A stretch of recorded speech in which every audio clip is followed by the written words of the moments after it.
پرون تاسو ته پته ده چې په برسوات په کابل کې دماکه وشوله. هغه دماکې کې څومره شهیدان شول او څومره زخمي دي.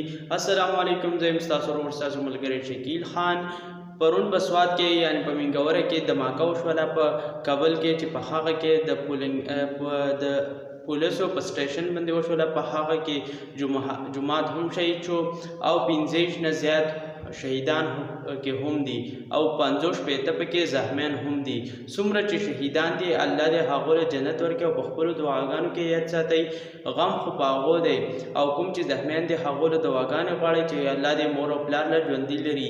تاسو په دې سیټ کې یو ماشوم ښکاري چې د دې ماشوم پته هم نه لګي چې دا د کوم ځای دی، او داسې پکې یو 2-3 نور زنانه پکې دي چې د هغو پته هم نه لګي، پیژنګلوي نه کېږي چې دا د کوم ځای سره دي.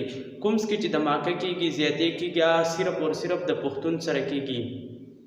تاسو اول دا ویډیو وګورئ، بیا در سره یو دوه خبرې. پولیس واک نه په کلار کې نه په ښایستونو لمبې ما تاسو وکته که نه چې په برسوار په کابل کې دماکه شوې ده، چې په هغه دماکه کې ډېر شهیدان شوي دي.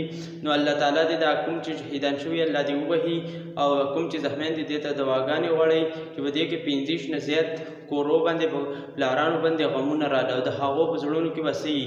نو زما یو رضانه سوال دی چې تاسو اوس چېرته مزه چکر وسله مزه پاس کې دماکې سیوا شوي دي.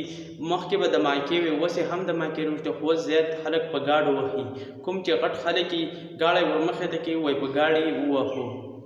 نو ویډیو مخکې ضرور شیر کړئ او زموږ پیج ورسره فالو کړئ. که څوک د یوټیوب په چینل ګورئ زموږ چینل ورسره سبسکرایب کړئ. وسلام.